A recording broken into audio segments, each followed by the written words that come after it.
Because you see, what happens in Virginia will in large part determine what happens in 2022, 2024, and on. Caution, your paradigm is about to shift at the intersection of fact and reason. You're entering Kingston Country. I'm Dan Kingston, and you're listening to the Dan Kingston Podcast. It will, in large part, determine what's going to happen in 2022 and beyond. Kamala Harris, talking about Virginia, before Virginia. Truly shocking for many. Maybe not for you. Maybe you saw what was coming. But truly shocking for the Democrats, for the woke left, to see the unthinkable happen. But of course, it makes sense with a president that was just chosen because he was the lesser of two evils. I don't know exactly what you're going to expect. And the head of the party is, half asleep, however you want to look at it, but he's not all there.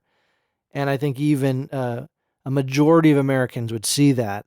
So when a party doesn't have a leader at the top, they're going to suffer. That's one of the explanations for what happened in Virginia and what looks to be happening in New Jersey. Too close to call there. But in Virginia, you have this truly historic event happening. And people are wondering why. It's like Trump all over again for the left, for everybody seeing this happen. For the left, they still don't get it. They don't get it. That they alienate themselves. They're so strict in their beliefs that there's no room to have a difference of opinion, even within their own party, which is why many Democrats, formerly were Democrats like myself, now consider themselves more libertarian, or independent, or even Republican. Now, I believe, and it doesn't really matter what I believe, what it matters is what you believe, and I'm supposed to help illuminate some things, and then you decide, how you want to decide. But I'll just take a moment to talk about what I believe, even though it doesn't really matter. But I'm going to say that I think that there is a coalition to be had with populists on the right and populists on the left. And there is common ground to be had. But there is so much division over the culture wars and over the pronouns and critical race theory and all these hot button topics that keep us divided. Not to say that it's not important, and they are important, but isn't there a greater coalition to be had with a populist movement that says citizenship matters, that say, we have to defend American citizens, an American first, policy, defending the Constitution, because it matters, doesn't it? The U.S. Constitution matters. Or is the U.S. Constitution antiquated? So is there a coalition of people that believe in the Constitution, believe in the country, that we're not an evil country, but that in fact we need to defend ourselves, and not by going into endless wars, but by putting Americans first? Now, don't you think that we could find a group of people, maybe yourself, you're a Democrat, and you say, hey, I believe in those things. Well, maybe you're a populist. Maybe you're a Bernie Sanders supporter, and you agree with me that the wealthy globalists, and I'm not just talking about wealthy, I'm talking about the super wealthy elite globalists. There's like 100 of these people, and they do horrible things, right? They try to stay young forever by harvesting the blood of children, reportedly. The Epstein crowd. Epstein had this underground dungeon. They did all kinds of things with children. And, there's all these treatments. You get the young blood. You stay young forever. You don't believe it? Google it. See for yourself. It's not crazy talk, but there's some of these super, super rich elites and or globalists or whatever. They don't believe in borders. They don't believe in citizens or anything like that. It's just as pesky. It gets in the way. It gets in their way. And they've set up this dynamic, this framework, because the scariest thing, if you have $100 billion, you're one of the richest. We're not talking about the 1%. We're talking about 0.1%. Talking about people that have more power than the government. Individuals that have more power than the people. You control the government because you have so much money. I mean, I guess you could say, is that really that rich individual's fault, or is it the government's fault for being corrupt? But at a certain point, you have to understand, you got $100 billion, you got $200 billion. There's only about 100 of these people, and they're doing weird stuff. They're all connected to the Epstein and the Bill Gates, and the whole thing. So in that scenario, isn't there a coalition between Bernie Sanders' crowd and the Trump crowd? Isn't there some kind of common ground to be had where we can actually talk about some of these issues? Of course not. It's never going to happen. Maybe one day, And that's why I'm talking about it. I do believe in that. Now, what do you think? Could the populist movements on the left and the right come together? Does it even matter? What's happening? What happened in Virginia? Is it absolutely historic? It looks to be. But why did it happen? Is it Trump all over again? Is that what this is? And I don't think so. But that's what it's being reported as. But I want, I heard something interesting. I want you to hear this. I want you to take a listen to Jake Tapper on CNN. Because he said something my jaw dropped. I didn't know what planet I'm on. Because it's Jake Tapper, who's not the worst. I mean, he's not the worst of them, but he certainly is, woke in. He's not woke out. He's woke in. Listen to Jake Tapper explain what he thinks, or what he's hearing at least. And is he careful. He's so afraid. You listen to him. He's so afraid right here about just being, completely overrun, taken down by his colleagues, as he's just explaining what he's heard.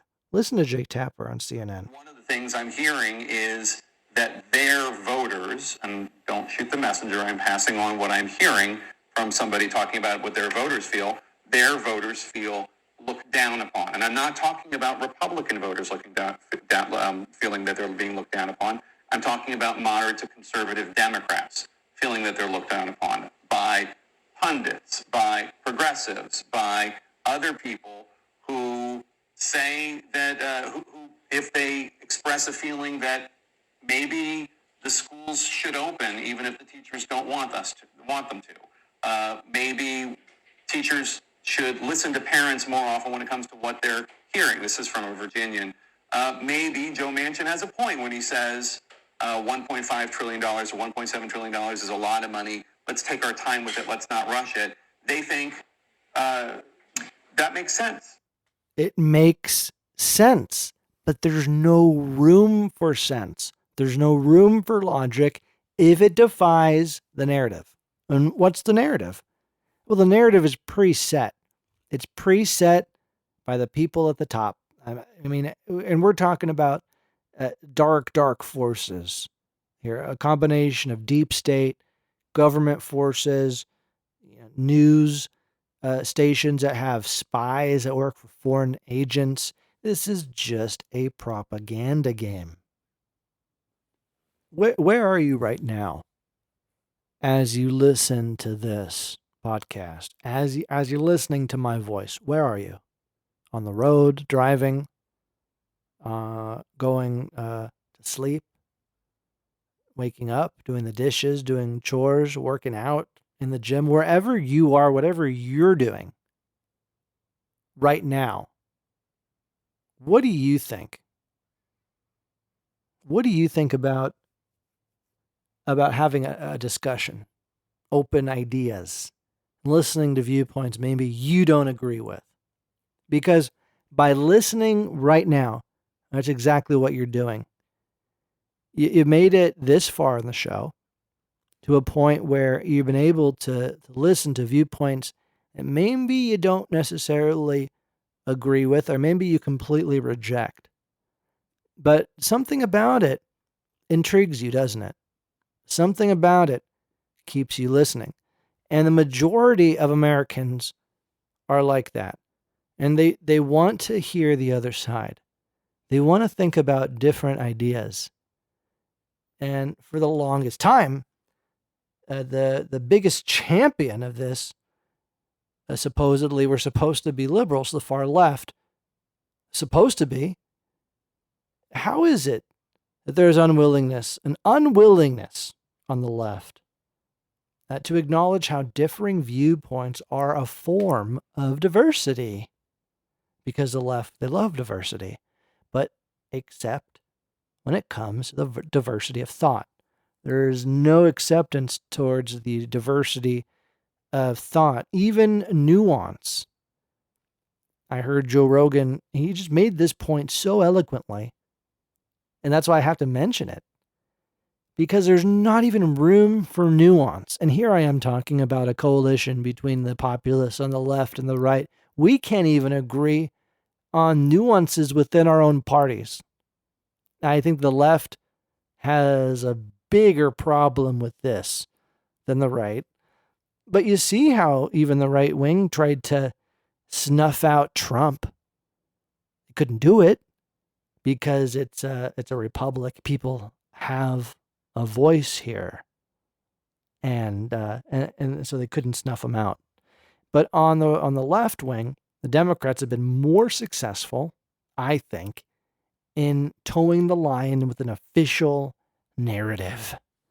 Critical race theory is like their string theory. Have you ever heard about string theory? Critical race theory is like their overarching theory of everything. And if you have any idea that contradicts it in the slightest, you are shunned. Even as a Democrat, you'll be shunned. Jake Tapper makes an amazing point, a brilliant point. And it's the reason why many of us have left the Democrat Party. Yes, I was a Democrat because I would have to admit the truth. And if you've listened to the show, you know it's not the first time I've told you that I grew up in Berkeley. And actually, great place to grow up for the most part. But the politics are kind of loony. Even a young person, I said, this is one-sided. This is so one-sided. But, I mean, it's the good side, so that's okay. It's the good side. And you're completely brainwashed in public education. Complete brainwashing of politics into the discipline. But I'm sure it's worse, way worse now. Why is there an unwillingness to acknowledge that different viewpoints are a strength, that there are strength? Maybe you're on the right, maybe you're on the left. Do you agree that by hearing things you might disagree with, that's actually going to make you stronger, help you with your own paradigm, with your own way of seeing the world? Are you open to adapting, to looking at things in a different way? Because I am 100%, and I think I've demonstrated that. I voted for Hillary Clinton and Barack Obama. And then I supported Donald Trump. And my support of Donald Trump didn't grow out of, oh my gosh, this guy is so great. Like maybe many of you, if you're listening, many of my supporters, listeners, and just casual listeners do greatly consider themselves, Trump. That's just not me. and I'm have grown very sympathetic as I've seen him be torn down. He was torn down, and there was lies, and then I started looking at how the media lies about other things, and they just tear people down and create division. I became very sympathetic to the patriot movement.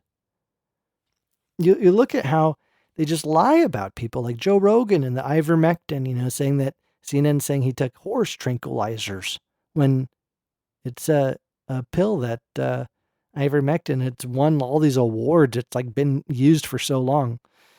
The World Health Organization is like one of the best, most used things, antiviral medications in the world. And they're saying that he's taking a horse tranquilizer or a horse medication rather.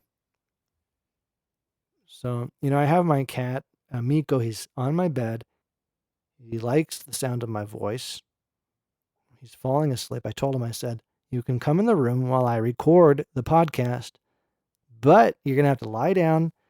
And he just goes over there. He just lies down like he's like, okay, daddy. Like he understands. It's amazing, isn't it? How the animals, they understand us. And so he's the mascot. Miko, you're the mascot of the Dan Kingston podcast. Maybe, if he's misbehaving, he might come over here and he might give a meow. Cats are so misunderstood. And of course, they're smarter than dogs. No, I'm just joking. If you own a dog, I'm joking. But if you own a cat, what about people that own dogs and cats? I think those are true libertarians or true independents. If you own a cat and a dog. I do think that if you're a carnivore and you got to hunt, you got to make it for yourself. If you got to hunt, and that's more like a cat, right? Dogs, they get handouts. And that's more like a Democrat, maybe? I don't know. Are there Democrats out there that see the hypocrisy? I wonder about this. Or they're all like loony, turning all into loony Berkeleyites, and there's nobody left on the left that believes in the Constitution anymore. Is the Constitution antiquated? That's a real question with COVID, with the Patriot Act, with the endless wars, but especially now with COVID, the COVID lockdowns, forever and ever. And they said originally it was going to be 6 weeks here in the Bay Area, San Francisco. That said it'd be a few weeks, 6 weeks, 2 years later, right? And under this lockdown or emergency measures or whatever you call it, has the U.S. Constitution been suspended? Because you got wide reports now that certain polling precincts in Virginia blocked individuals that were maskless from voting. And this is widely reported now. Even in counties that did not have a mask mandate, there's being reports that individuals are required to wear masks to vote. Now, isn't it clearly unconstitutional to prevent someone from voting for not wearing a mask? Unless there's some kind of public health emergency, and if there's no mask mandate in place, how is that possible? And why is there all these mask mandates still in place when hospitalization rates are way down, death rates are way down, all across the board, virtually? Yes, there's a few hot spots. Chances are where you live, it's way down across the board for a number of reasons. Mostly because, if I had to guess, natural immunity. Probably. And then we know how to treat it better, don't we? And we have more options to treat it better. A lot's been learned. So you got to ask yourself now, is the U.S. Constitution, is it just kind of for show? Is it antiquated? Is it still the law of the land? That's the question. I had a really good friend in college, foreign exchange student from Europe, and his name was Philippe. And he just really took me aback. I had, even growing up in Berkeley, had a lot of pride for this country and the U.S. Constitution and the gift that the United States Constitution really has been to the world. Up there with the pyramids, in my belief, a lot of pride for freedom of speech, freedom of expression, freedom of religion, that you can be who you want to be in this country. A lot of pride for that. Even growing up in Berkeley, somehow managed to hold on to that. And I was just taken so far aback when his friend Philippe, he's we're talking about politics, and he just talks about how our Constitution, the United States Constitution, they're taught, is antiquated. And I'm just like, they're taught that the U.S. Constitution gets in the way of progress, and that it blocks us from achieving things and from getting things done. And that's true. That's true, because a lot of the stuff that people want to get done is just no good. It's trash. And that's what the U.S. Constitution, is protecting your liberty from people trying to do dumb stuff all the time. And of course, people want to tear it down. They want to tear down the Constitution because it's looked at as like this pesky thing that gets in the way of progress, just like Philippe was taught. The United States is so backward because they have to abide by this piece of paper. Well, maybe everyone else is backwards for not having any values that they abide to, that they don't have a constitution.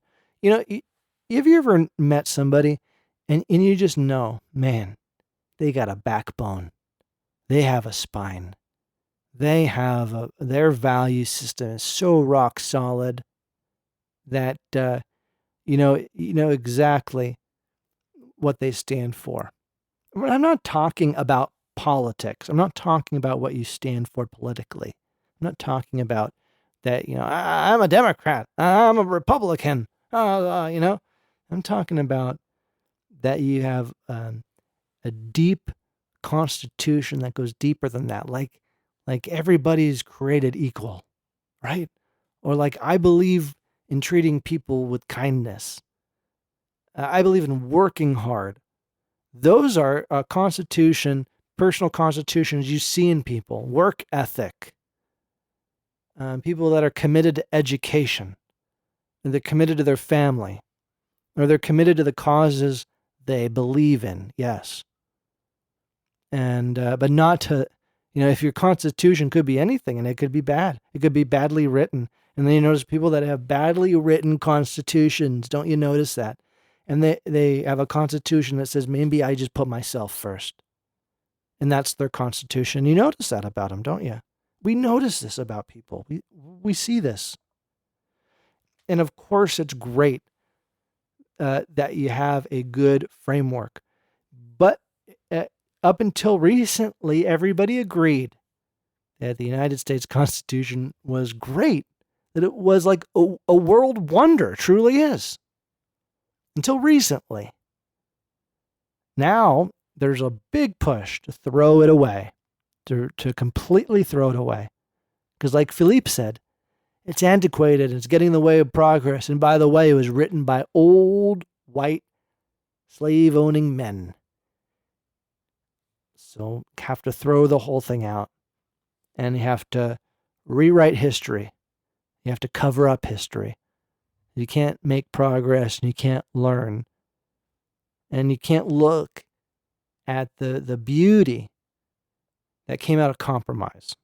That was the foundation and the creation of where we live right now. And how freedom was born through compromise.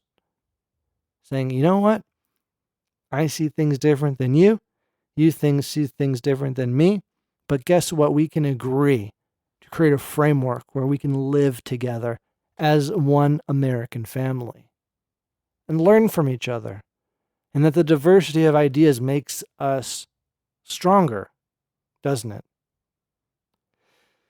So is the United States Constitution antiquated? Let me know your thoughts about that. And have you ever heard that? Maybe you were an immigrant to this country and you were taught that, or maybe you're an American and you believe that. Is the U.S. Constitution antiquated? I believe in defending the United States Constitution. I believe it's completely unconstitutional to deny individuals from voting because they are not wearing a mask. That's outrageous. It's outrageous.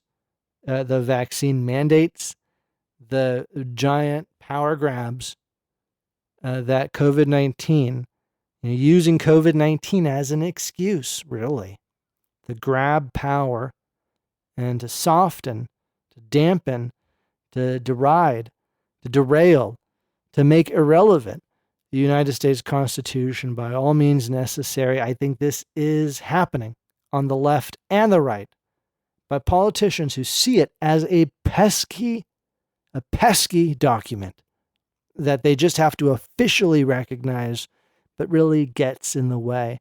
But you know who really hates the United States Constitution and the whole notion of citizenship, circling back around, are the elite globalists, the people with $100 billion, $200 billion, the club of 100 of them or so, and they suck blood. And I hate to say bad things about people like Elon Musk, but and he might be the exception, but you don't know. You can't trust these people when you hear reports of what happened with Epstein. You know the children are getting the blood sucked out of them, and you think I'm crazy and paranoid for that. You Google this. This is a real thing. You got young blood transfusions happening all over the world, and probably the worst of it's China. Honestly, I mean, what they're doing with the Uyghurs in the Xinjiang region, there's a genocide happening right now in China.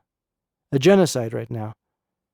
And you got an entire nation hostage in North Korea. Yet, you have all these things happening in the world, but it's all you hear about is COVID. All you hear about is COVID, and what the environment might be like in 100 years. What the environment might be like, and COVID, and then environmental catastrophe, COVID, pronoun this, he or she, pronoun Chappelle. Do you see the lunacy? Do you see what's happening? They're turning us against each other because they're afraid of us. Kingston Country. You've been listening to the Dan Kingston Podcast.